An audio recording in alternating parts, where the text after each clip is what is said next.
How's it going, everyone? Welcome back. The Reds today making a flurry of trades. On the surface, might be questioning them, but we're going to dive into them today, try to look at what the Reds have here, and maybe we got a plot. Maybe there is a master plan to this Cincinnati Reds trade deadline. Or we're going to jump in right off the bat. Bryan Hayes.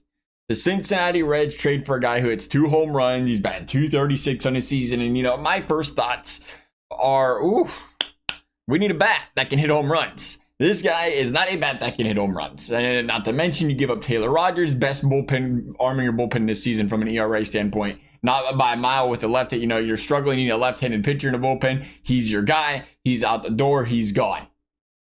Then you see Sammy Stufura out the door with Taylor Rogers in this trade, your number 9 prospect. Which, hey, at the end of the day, I'm over it. I'm over the prospect talk in Cincinnati. Holding on to the prospects. One of my favorite pastimes, one of a Reds fans' favorite pastimes. It's just how we've been taught. But how many times do they ever turn out? You just look 2 years back at the Reds prospects they didn't want to trade away and where they are now. But you look at this trade, you worry about stuff like that, and then you say, well, let's pause for a little bit. Yeah, Taylor Rogers has a 2.45 ERA. He also has a 1.45 WHIP on the season. One of those are not gonna stay sustained. You just don't allow that many walks and hits in a game without the ERA inflating. You just don't keep your ERA that low without seeing the WHIP drop. And my guess would be, just based on his career as a whole, there's a better chance those ERA numbers take up. Maybe they got the best of him this season. He struggles the second half. Maybe he doesn't.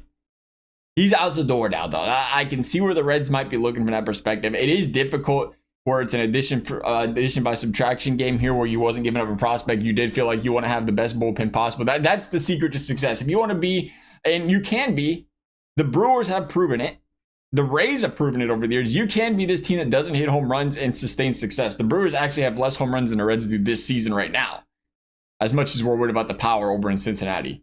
But what comes with that, if you want to do that, you got to have some guys that can lock it down in the pen. You have to have a bona fide solid starting rotation. And you have to do what the Reds have struggled with: play solid defense. Enter Bryan Hayes, the best third baseman in the league right now as far as defense is concerned. Number 1 in the league right now, allowing or saving 16 runs defensively this season amongst third basemen. That ranks number 1. He is a Gold Glover. He is a very good defensive player. And you need that. At the end of the day, love or hate the trade, love or hate the addition, it is an upgrade. You are upgrading because this is the Reds' bottom of the rotation, or bottom of the order right now, 7, 8, 9, batting 210, 220. But they're not just doing that, they're struggling defensively. They're struggling mightily defensively. You're seeing guys like Connor Joe take the field, and it just doesn't, he's not a Major League Baseball player. He's not. Rhys Hines isn't either. I don't care. He could bat 450 for the rest of his career in AAA. He's not a Major League Baseball player. He just isn't. Yeah, you keep trying it because you don't have a choice. You watch Connor Joe, he just looks like, I don't like dogging on, they are people. At the end of the day, these are people. But he just does not look like he's there. He does not look like he's there. His mindset's not in baseball right now. His confidence is completely blown. He can't hit, he can't field, he just looks shaky everywhere. Guys like that don't need to be on the team. So you got to trade for somebody. And maybe they don't want to go the expensive route. Maybe it's not easy to get the expensive guys. Even right now, you're looking at the guys that have gone off the market. I mean, they were never going to get Devers. McMahon was an expensive contract. That would have been a good addition, but a very expensive contract. Likely probably didn't happen. And then you got to think Suarez is the big ticket here amongst every team chasing.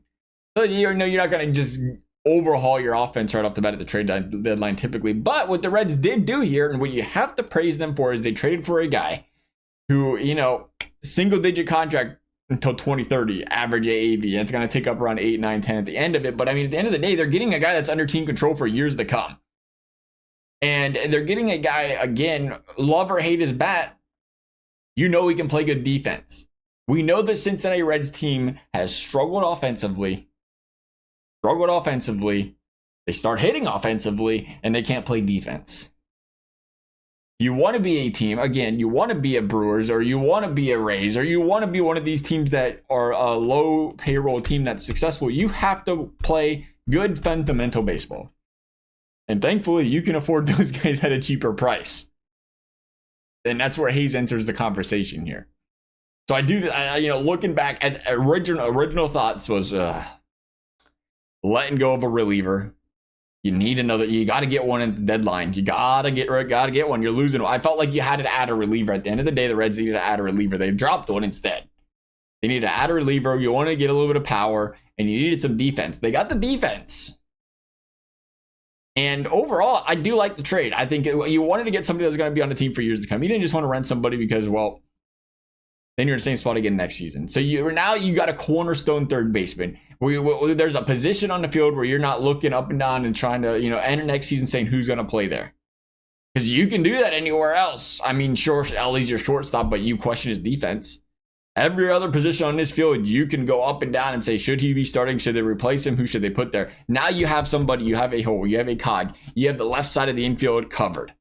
Now you can keep building elsewhere. Good by the Reds. Then they enter late into the night. Add a pitcher. Shocking everybody, I would say. Zack Littell from the Tampa Bay Rays. Now, Littell, up and down career, but ever since going to Tampa Bay, he's really figured it out. Over the last 3 seasons, he's got a 3.77 ERA. Now, this season, he's got 2 extremes going. Leads the league in home runs allowed. Obviously a concern, good to make him ballpark. Meanwhile, also leads the league in walks per 9 innings. He's keeping runners off the base pads. Love that. Love that. And at the end of the day, his whip, we were just talking about with Rogers, 1.45. This guy's is in the mid 1 teens, 1.13, 1.14. That's what you want. When you see guys not allowing those base runners, those are the guys you're more confident in sustaining success. Because, again, kind of see through the noise. See through the, okay, well, he gave up 2 base runners. Maybe somebody lined out, got out of the inning. Maybe something happened, got out of the inning, but he's not allowing the base runners. But we know the Reds have been losing baseball games because of that. And now you say, well, what do they need a starter for? Hunter Green's going to be coming back. We already know this is a Reds baseball team. A rotation going to be, if not, honestly, it could be one of the best rotations in baseball. Next year, even entering the year after that. Hunter Green, Lodolo, Abbott, Chase Burns turning it up louder. Oh, there's just so many. They're set up. They're set up to be dominant pitching wise. That's why the defense is important. They're really building here. But mind you, Hunter Green is going to come back. Nick Martinez hasn't been Nick Martinez of old. Brady Singer is going to start. You're going to have Abbott. You're going to have Martinez, or not Abbott, Martinez. You're going to have Abbott, Lodolo, Green. Abbott, Lodolo, Green, Brady Singer. Those guys are going to play every single day if they're healthy. You have one spot left in rotation. That's going to Martinez now. But now you bring in Little, who you feel confident is a rental, can be a cog in this rotation. And that's important for 2 reasons. We know that this rotation's had problems staying healthy. Number 1. So now, if something were to happen, somebody were to get hurt, once again, now you have 6 starters, capable starters, where you don't fall into the position they have in years past where players get hurt, things fall off the tracks, and all of a sudden, well, they want the playoffs home. So now you got that insurance policy. But number 2, we got to remember Chase Burns, gonna be a stud. Gonna be a stud. That stuff he's got is nasty. We also know he's a young pitcher. They're more than likely putting him on an innings count. They're going to cap his season at some point. And you want to make sure you got somebody that can go deep into September. And he's got it straightened out completely. This guy seems to be, again, on the right tracks. And now you say he's going to be number 5. So Martinez is going to go be number 6. Martinez, likely, what I would assume, best case scenario here, Green comes back ready to play. Martinez goes to the bullpen. And last season, you look at the splits, 204 average in the pen, 245 as a starter. Martinez has put up good numbers for the Cincinnati Reds in the bullpen. So now all of a sudden, you look and you start to put the puzzle together. You got a little Rogers, you said, oh, geez, they're one a bullpen guy. But now you add a starter. Meanwhile, you say, all right, now Martinez can go to the bullpen, adds a little bit of depth to the bullpen, adds a middle relief option, adds somebody that can get guys out. Feel a little bit better now. You can still go out there. It would make me feel great if you went out there and got, again, somebody that can hit a little bit. Anybody, somebody that can hit a little bit, and it's easy to get under the radar reliever out on the trade deadline. Usually, they weren't going to get Duran big ticket, but I mean, you got those 7th, 8th inning guys that kind of go unnoticed. You can scoop one up if you have to. So now you start to see the puzzle starting to come together for the Reds. I do like the vision. Again, it's ever so important. The defense has to come first. You're going to have games. You're going to have a lot of games. You're going to have a lot of games where your pitchers are outstanding because we just mentioned this rotation. And you have a lot of games where, frankly, it's just not a hitter's game anymore. It's a home run or bust kind of league. You got to play good defense. You got to play good defense, and those 2-1 games, you got to keep it 2-1. Can't be walking guys. Littell helps you out. Can't be walking guys.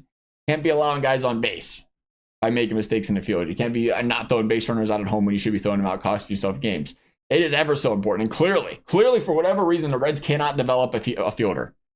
Because you would just watch every prospect come up, and it just seems like it's been a long time since one came up was an absolute bona fide stud right off the bat.